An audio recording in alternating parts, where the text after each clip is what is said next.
चीन सरकार द्वारा जारी एक आधिकारिक श्वेत पत्र में दावा किया गया है कि किंग राजवंश के बाद से केंद्र सरकार द्वारा दलाई लामा और अन्य आध्यात्मिक बौद्ध नेताओं को मान्यता दी जाती है। दस्तावेज में यह भी कहा गया है कि प्राचीन समय से ही तिब्बत चीन का अविभाज्य हिस्सा है।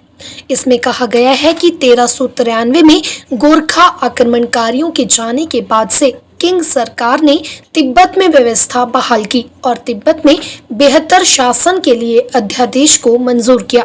दस्तावेज के मुताबिक अध्यादेश में कहा गया है कि दलाई लामा और अन्य बौद्ध धर्म गुरु के अवतार के संबंध में प्रक्रिया का पालन करना होता है और चुनिंदा उम्मीदवारों को मान्यता देना चीन की केंद्रीय सरकार के अधीन है। तिब्बत में स्थानीय आबादी के आंदोलन पर चीन की कार्यवाही के बाद 14वें दलाई लामा 1959 में भारत आ गए थे।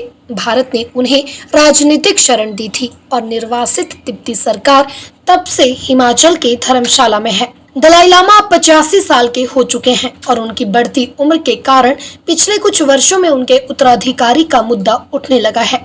यह मुद्दा पिछले कुछ वर्षों में तब और ज्यादा सुर्खियों में आया जब अमेरिका ने अभियान चलाया कि दलाई लामा के उत्तराधिकारी के संबंध में फैसला करने का अधिकार दलाई लामा और तिब्बत के लोगों के पास होना चाहिए।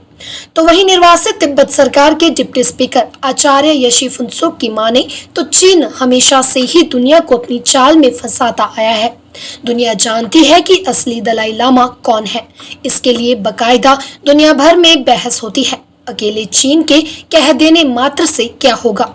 उन्होंने कहा कि चीन लाख कोशिश कर ले, अगले दलाई लामा वही माने जाएंगे जिनकी आधिकारिक घोषणा खुद मौजूदा 14वें दलाई लामा करेंगे। चीन सरकार की ओर से श्वेत पत्र तो आज पहली बार नहीं है। हमेशा जब इनका अपना कोई राजनीतिक कुछ करना है तो तिब्बत के विषय को लेकर श्वेत पत्र कई बार इन्होंने जारी कर चुके हैं। तो ये हमें कोई बड़ी अफसोस नहीं सोचते हैं और दुनिया के लोग भी जानते हैं कि चीन अपना कुछ अगर करना चाहते हैं तो पहले लोगों को गुमराह करने के लिए श्वेत पत्र जो है वो जारी करते हैं। तो परम पूज्य दलाई लामा जी ने भी कई बार अभिव्यक्त कर चुका है कि उत्तरदायित्व जो है वो परम पूज्य दलाई लामा जी भविष्य में किस दशा से अपने बताएंगे और फिर विश्व भर के जो संसद है, सर्वदलीय संसद है, निवासित तिब्बत के विशेष अधिवेशन जो हमारे पिछले 2019 में उस समय भी जारी किया है कि दलाई लामा जी के उत्तराधिकार जो है अवतार जो है वो परम पूज्य दलाई लामा जी और परम पूज्य दलाई लामा जी के संस्था गंदिन फोटांग और उनके अनुयायी के अलावा बाकी किसी को हस्तक्षेप करने का आवश्यकता नहीं है, ना अधिकार है। असली जो उनके अनुयायी जो है और जो जिस धर्म को मानता है, जिस परंपरा को मानता है, तो चाइना तो धर्म को पहले से ही ज़ेर के चुके हैं और ये अवतार और ये धर्म से उनसे क्या मतलब है।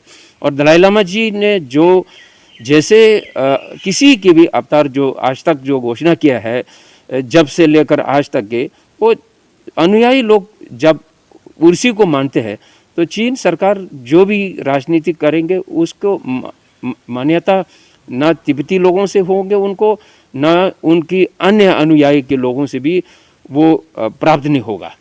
अपनी निवासी तिब्बत की ओर से, संसद की ओर से, पूरे विश्व की ओर से इसका जो उल्लंघन जो किए कर चुके हैं और उसको मान्यता नहीं है तो वो दोबारा उसको चीन सरकार को उस पर हस्तक्षेप करना और उस पर कोई मंजूर नहीं है।